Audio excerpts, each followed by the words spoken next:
Hello, this is Haebangchon, Seoul. It's located close to Itaewon, a famous hotspot in Seoul. It's one of the hidden hotspots that's recently emerged in Seoul. Look straight ahead, and you can see the Namsan Tower building in the distance. It's about a 30-minute walk east from here to Itaewon. Namsan Tower is also about a 30-minute walk north from here. Haebangchon isn't as famous as Itaewon or Namsan Tower, but it's known as a hidden place among Seoulites, so only those in the know visit. It's called a hidden place because there's a really cool market on the hill. You'll find out when you see it later.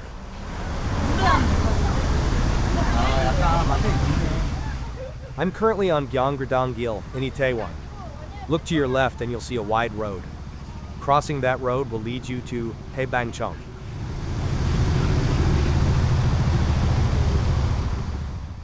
Looking straight ahead, you can see a large gate closed.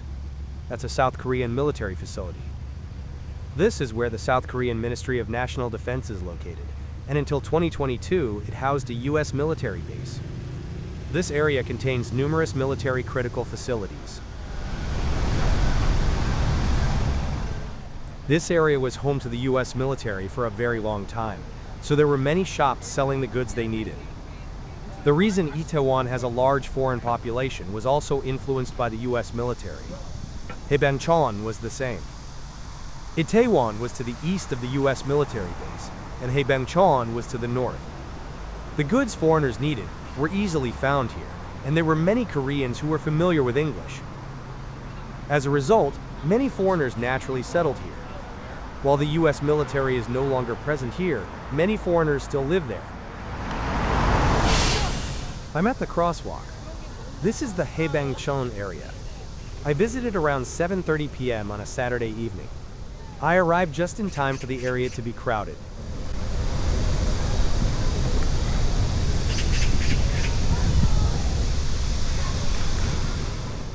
Across the street to the left, you'll see a pile of jars. Those are called ongi, traditional Korean jars. They were primarily used to store fermented foods, such as kimchi and gochujang. The reason they're stacked against one wall is because Koreans living here used to sell a lot of ongi as souvenirs to Americans. The first people to settle here weren't foreigners, but refugees from North Korea. This area is largely divided into two areas: the area below the hill I'm on now and the top of the hill. When the war broke out between North and South Korea in 1950, people from North Korea fled here. They arrived in a hurry to Seoul but had nowhere else to live, so they built shacks on the empty hillsides and settled there. This is how this village began. This is how a village with houses densely packed together on the hillside formed. The area down the hill is similar to the restaurants in Itaewon. Most of the restaurants here replicate the authentic local flavors. Some even feature local chefs. For example, the taco place here replicates authentic Mexican tacos. It's not modified to suit Korean tastes. That's why many people who want to experience authentic foreign flavors visit this place. It feels similar to the streets of Itaewon. Because there are a lot of foreigners living there, it feels more like walking through a foreign street than a Korean street. It's also the setting for the popular Korean drama, Itaewon Class. Although Itaewon and Haebangchon are distinct commercial districts, some consider it to be a de facto part of Itaewon, as the area expanded with the influx of visitors to Itaewon. From now on, I'm going to climb up the hill. I'll walk along the left path. It takes about 10 minutes to get to the top of the hill from here.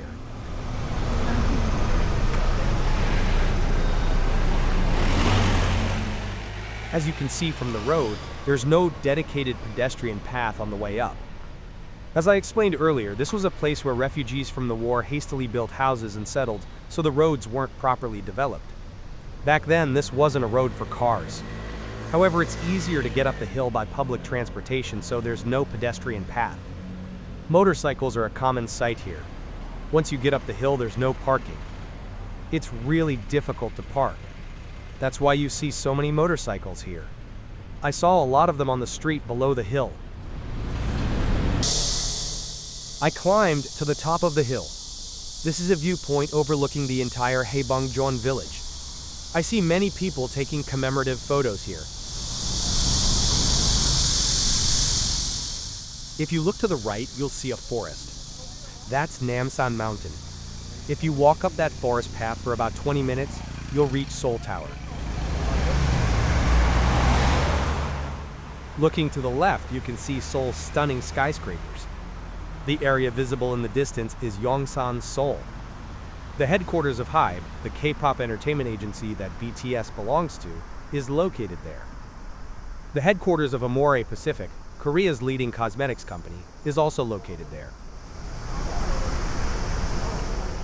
If you look towards the left side of the road, you'll see a church towering in the distance.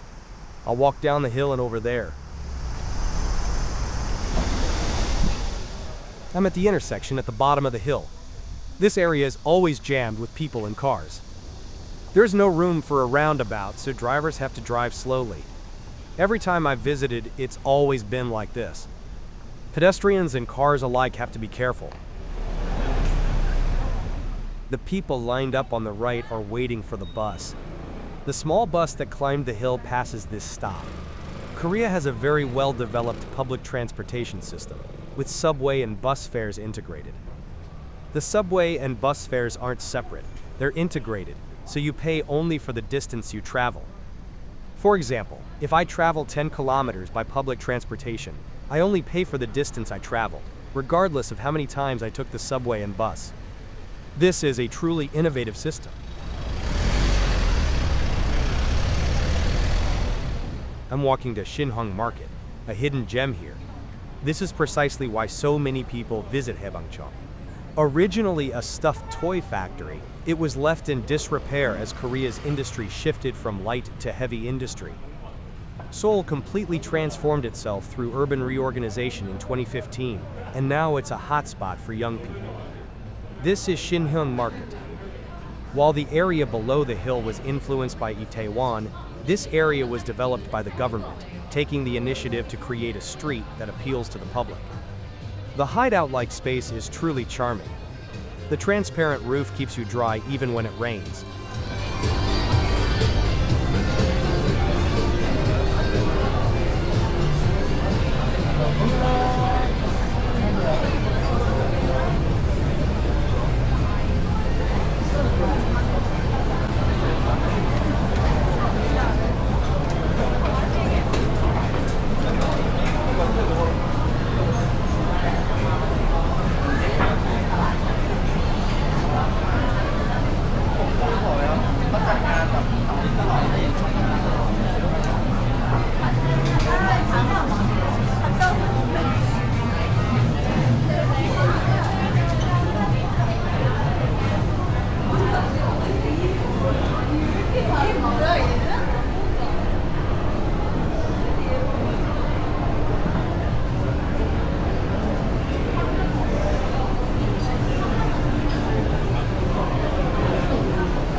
From the outside, these buildings look shabby, but once you step inside, you're amazed at how wonderful the space is.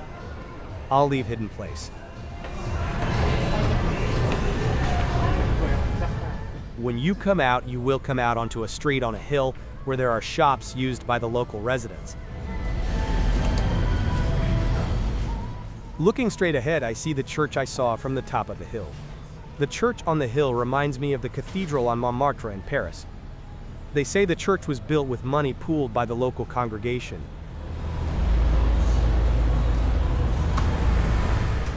This time, I'm going to enter the new market through a different entrance. To the left is the church building we saw earlier. There's a path leading to the market in front of the church.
I'm going to try climbing the stairs on the right.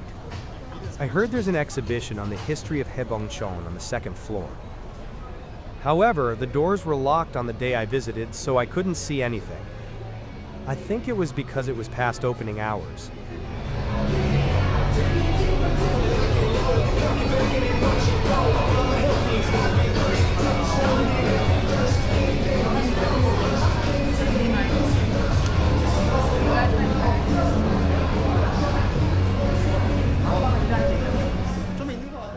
I came back out through the passage I had first entered the market through.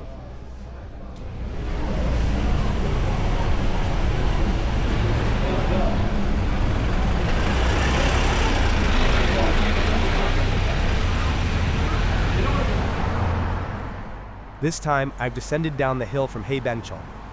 I'm standing on the overpass on the east side of Haebangchon. The hill you see in the distance ahead is Haebangchon. Looking to the left, you can see the church building we saw earlier, towering above. And to the right, you can see Namsan Tower, a landmark of Seoul, glowing green. The tower's color indicates air quality. When the air quality is poor, it turns red.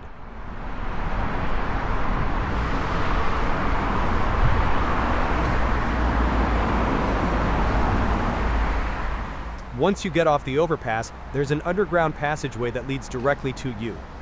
Walking along this underground passage will take you to the area below Haebangchon Hill.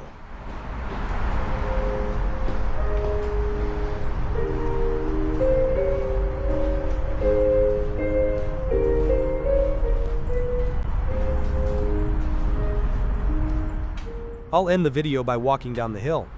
It was around 8:30 p.m. at this point. You can see that the area is more crowded than when I first started the video.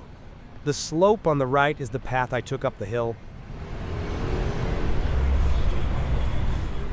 I'm currently walking from the bottom of the hill to the starting point of the video. It's very bright, probably because it's evening and the lights are on.